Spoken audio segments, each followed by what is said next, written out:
स्वागत है दोस्तों आप सभी का फिर से एक नई वीडियो में। दोस्तों आज का ये वीडियो दोस्तों जैकपॉट के दोस्तों क्लास 10 के सभी विद्यार्थी के लिए बहुत मोस्ट इंपोर्टेंट वीडियो रहने वाला है। ठीक है, आज की इस वीडियो में मैं आप सभी के लिए हिंदी का जो आपका कल 19 फरवरी को बोर्ड एग्जाम होने वाला है उसके लिए दोस्तों वायरल प्रश्न पत्र को लेकर आ चुके हैं। आज की इस वीडियो में हम लोग जितना भी प्रश्न देखेंगे सब्जेक्टिव देखेंगे और ये झारखंड बोर्ड में कई बार पूछा गया है और झारखंड बोर्ड का ओरिजिनल झारखंड बोर्ड का ऑफिशियल क्वेश्चन है। एग्जाम दोस्तों 100% आएगा। वीडियो को अंत तक देखिए, जितना दोस्तों उनको जरूर शेयर कीजिए। चलिए आज की इस वीडियो को शुरू करते हैं। ठीक है, यहां पर देख लीजिए दोस्तों जितना भी प्रश्न है आप सभी का पूछा गया प्रश्न है और ये इतना बार पूछा है कि आप देख पा रहे होंगे जिस प्रकार से पूछा गया है उसका डेट यहां पर शो हो रहा है। ठीक है, सबसे पहला प्रश्न पूछा है छाया मत छूना, कविता में व्यक्त दुखों के कारणों को स्पष्ट कीजिए। ठीक है, देखिए कई बार पूछा है, ये 2010 में पूछा है, 15 में पूछा है, 2020 में पूछा है, 2022 में, लगभग 204 वर्ष ये पूछा गया प्रश्न है। चलिए इसका उत्तर को देखते हैं। शानदार प्रश्न दोस्तों, बहुत ही मोस्ट इंपोर्टेंट सब्जेक्टिव है, वीडियो को अंत तक बन रहेगा। ठीक है, देखिए उत्तर में लिखेगा कि छाया मत छूना, कविता में बीते जीवन के सुख की मधुर यादों को ही दुख का कारण बताया गया। यहां पर देखिए जो भी प्रश्न सब्जेक्टिव उसको हम समझाए बिना नहीं जाते हैं। ठीक है, छाया मत छूना, छाया मत छूना, देखिए इस वाक्य से ही आपको पता चला कि छाया मत छूना, पीछे मुड़कर मत देखना, इसका अर्थ होता है। ठीक है, बीते जीवन के सुख की मधुर यादों से हमेशा दुख का कारण बताया गया है। जो भी आप बीते हुए मधुर यादों को याद करने से क्या होता है, दुख मिलता है। ठीक है, हो सकता है कि कोई ऐसा व्यक्ति है जो पीछे आपका जो है करोड़ों में जीता होगा, ठीक है, और आज वो जो है हजारों में जी रहा, तो वो पीछे को याद करता होगा तो आपको रोता नजर आता होगा। ठीक है, बीते सुख की याद से वर्तमान का दुख और भी गहरा हो जाता है। अगर दुख में है तो कभी भी कोई भी चीज को याद मत कीजिए। ठीक है, आराम से एकदम मग्न रहिए, हंसिए, बोलिए। ठीक है, बीते हुए सुख को प्राप्त करने के प्रयास में हम विफल हो जाते हैं और हम दुखी ही रहते हैं। ठीक है, जब हम सुख के प्राप्त में प्रयास करते हैं तो हमेशा क्या होता है, विफल होता, असफलता होता और वो दुख ही रह जाता है। इसलिए जितना चीज है उसमें ही खुश रहें, आनंद लें। ठीक है, चलिए आगे बढ़ते हैं। नेक्स्ट 2 नंबर दोस्तों कहता है मृग तृष्णा किसे कहते हैं, छाया मत छूना कविता में इसका अर्थ क्या हुआ है। ठीक है, और देखिए बहुत सारे विद्यार्थी जो ऐसे हैं जो एवरेज है, कोई एक्सलेंट है, ठीक है, कोई जो नॉर्मल होते हैं। तो देखिए जो भी विद्यार्थी है दोस्तों एग्जाम में आप अपना 100% दीजिए, लेकिन ठीक है इतना भी आप ओथी मत कर दीजिए कि एग्जाम देने जाएं तो घबराहट फील हो। आराम से एग्जाम दीजिए, जो भी याद है उसी को लिखिए, नहीं याद है कुछ भी तो याद होगा, 2 शब्द लिखना है, लिख के जरूर आइए। ठीक है, लेकिन टेंशन मत लीजिए। चलिए तो यहाँ दोस्तों मृग तृष्णा किसे कहते हैं, छाया मत छूना कविता में इसका प्रयोग किन अर्थों में हुआ है। ठीक है, ये 2018 में पूछा है और 2022 में पूछा है। ठीक है, 2 साल पूछा है। देखिए यहाँ इसको छोड़ दीजिए। गर्मी की चिलचिलाहटी धूप में जब रेगिस्तान में हम दो सड़क पानी के होने का एहसास होता है। देखिए मतलब देखिए मृग तृष्णा हम जो बता देंगे वही लिख के आ जाइए, कोई दिक्कत की बात नहीं है। मृग तृष्णा माने क्या होता है कि अगर आप कहीं जा रहे हैं और बहुत ही प्यासे हैं, बहुत ही भूखा है, भूखा मत रहिए। ठीक है, प्यासा, ठीक है, बहुत आपको जोर से प्यास लगा, आप रेगिस्तान में, रेत में, बालू ही बालू है सब जगह, ठीक है, राजस्थान में चल गए आप, ठीक है, तो आपको प्यास लगा। अब देखिए दोस्तों आप प्यासे हैं, पूरा एकदम प्यास के मारे हैं, तो आपको मान के चलिए यहाँ पर एक गड्ढा नजर आ रहा होगा, ठीक है, और इसमें देख रहे होंगे कि आपको पानी है, इमेजिन आप कर रहे होंगे, मतलब इमेजिन आपको लग रहा है, इसको भ्रम बोलते हैं, जिसको हम लोग मृग तृष्णा कहते हैं। ठीक है, पूरा शुद्ध हिंदी में मृग तृष्णा। ठीक है, तो ये जो भ्रम हुआ कि यहाँ पर क्या है, पानी है, यहाँ पर क्या है, पानी है, हम देखें सर यहाँ पर पानी था, लेकिन सर हम इसके निकट गए तो पानी है ये नहीं था, काची था, बालू था, रेत था।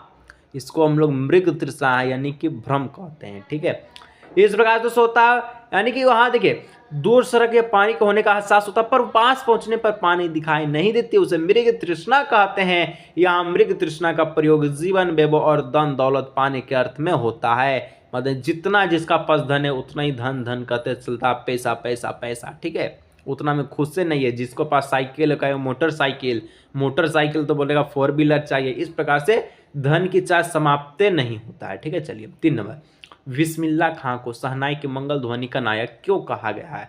बिस्मिल्लाह खां शहनाई वही कौन, डुमराव वाला सर, जिसका रीड का प्रयोग सोम नदी के किनारे से मिलता है। और ये जो प्रश्न 2014 में, 10 में, 14 में, 15 में, 16 में, 18 में, 20 में, 22 में, देख लीजिए कितना पूछा है, देख लीजिए के साल पूछा है, गिनते हैं एक बार, 1 गो 2 गो 3 गो 4 गो 5 गो 6 गो 7 गो, 7 साल दोस्तों ये लगातार पूछा, के साथ 7 साल। ठीक है, कितना इंपॉर्टेंट है इसको देख लीजिए। ठीक है, चलिए यहाँ पर दोस्तों इसका उत्तर लिखिए। और लोकगीतों एवं चैती में शहनाई का उल्लेख बार बार मिलता है। लोकगीत मतलब कि जहाँ भी नाच है, मन की शुभ काम होता है तो वहाँ पर बैंड बाजा बजाया जाता है, ये तो कॉमन बात है। ठीक है, शहनाई को मंगल का परिवेश प्रतिष्ठा करने वाला वाद्य यंत्र माना गया है। इसका प्रयोग इन जगहों पर मंगल ध्वनि विधि विधानों के अवसर पर ही होता है। उस्ताद बिस्मिल्लाह खां शहनाई वाद्य के क्षेत्र में अद्वितीय स्थान रखते हैं, इसी कारण उन्हें शहनाई के मंगल ध्वनि का नायक कहा गया है। ठीक है, इस प्रकार से इसका उत्तर लिखिएगा। मतलब कि कोई भी चीज हो, कोई भी शुभ अवसर हो, शादी हो, ब्याह हो, ठीक है, तो उसमें शहनाई बजता ही बजता है, शुभ काम पे बजता ही बजता है, मंगल ध्वनि बजता ही बजता है। तो इसलिए बिस्मिल्लाह खा के शहनाई को वाद्य यंत्र कहा जाता है मंगल ध्वनि का। ठीक है, चलिए आगे दोस्तों 4 नंबर का था, जॉर्ज पंचम की लाट की नाट को पुनः लगाने के लिए मूर्तिकार ने क्या क्या यत्न किए। ठीक है, ये क्वेश्चन 2016 में और 2022 में पूछा है। ठीक है, चलिए तो यहाँ पर देखिए जॉर्ज पंचम की लाट की नाक, दोस्तों आपको पता है कि जॉर्ज पंचम का जो है मूर्ति पे उसका नाके गायब हो गया था। ठीक है, तो जॉर्ज पंचम की लाट की नाक को खोजने के लिए मूर्तिकार ने अनेक प्रयत्न किए। उन्होंने सबसे पहले उस पत्थर के खोजने का प्रयास किया जिससे वह मूर्ति बना था। कौन सा मूर्ति बना था? तो जॉर्ज पंचम की लाट का मूर्ति दोस्तों ऐसा पत्थर से बना था जो पत्थर मिला नहीं। ठीक है, उसके लिए सरकारी जितना भी फाइल था उसको ढूंढवाया कि हो सकता है इसमें उस पत्थर का नाम रहे। ठीक है, फिर उसके बाद भारत के सभी पहाड़ और पत्थरों की खानों का दौरा किया। फिर भारत के सभी महापुरुषों की मूर्तियों का निरीक्षण करने के लिए पूरे देश का दौरा किया। अंत में जीवित व्यक्ति की नाक को काटकर जॉर्ज पंचम की मूर्ति पर लगा दी गई। और दोस्तों छोटा बच्चा का नाक काटकर जॉर्ज पंचम की मूर्ति पर लगाया गया। ठीक है, और इस प्रकार से जॉर्ज पंचम का जो लाट की नाक है नहीं मिला। नहीं मिलने के कारण छोटा सा नन्हा सा बच्चा का नाक को काट करके जॉर्ज पंचम की नाक पर लगा दिया। ठीक है, चलिए ये शर्मसार बात था, क्योंकि भारत इतना अच्छा है कि एक छोटा सा बच्चा का नाक कितना बड़ा आदमी पे लग रहा है। ठीक है, चलिए 5 नंबर दोस्तों, लेखिका मन्नू भंडारी के व्यक्तित्व पर किन किन व्यक्तियों का जो है किस प्रकार से रूप का प्रभाव पड़ा है लिखिए। ये दोस्तों 2013 और 22 2 साल पूछा गया प्रश्न है। देखिए लेखिका के व्यक्ति पर मुख्य रूप से 2 व्यक्तियों का प्रभाव पड़ा, जैसे कि पिताजी का प्रभाव पड़ा। तो लेखिका के व्यक्ति को बनाने और बिगाड़ने में उनके पिता का बहुत ही बड़ा योगदान रहा। ठीक है, उन्होंने ही लेखिका के मन में ही हिंसा की भावना पैदा की। उन्होंने ही शक्ति बनाए, विद्रोही बनाए। उन्होंने लेखिका के देश प्रेम, देश और समाज के प्रति जागरूक बनाया। मतलब देखिए जो लेखिका थी दोस्तों जिसका नाम मन्नू भंडारी है, उनको शक्ति बनाया कौन? उनके पिता। समाज विद्रोही बनाया कौन? उनके पिता। उनको दोस्तों स्वतंत्र पूर्वक जागरूक कौन किया? उनके पिता। उसको घर, रसोई और गृहस्थी से दूर कौन रखा? उसके पिता। लेखिका को इसके प्रति जागरूक बनाने में उसका पिता का योगदान था। ठीक है, इस प्रकार से छोटा छोटा बात को याद करके चलिएगा। ठीक है, चलिए उसके बाद दोस्तों एक और उनके सहयोगी थे जो कि जिनका नाम है शीला अग्रवाल, जो कि अध्यापिका थे किस चीज का? तो वो जो हिंदी साहित्य की अध्यापिका थे। तो लेखिका को क्रियाशील, क्रांतिकारी और आंदोलनकारी बनाने में हिंदी प्राध्यापिका शीला अग्रवाल का योगदान रहा। शीला अग्रवाल ने अपनी जोशीली बातों से लेखिका के मन में बैठे संस्कारों को कार्य रूप दे दिया।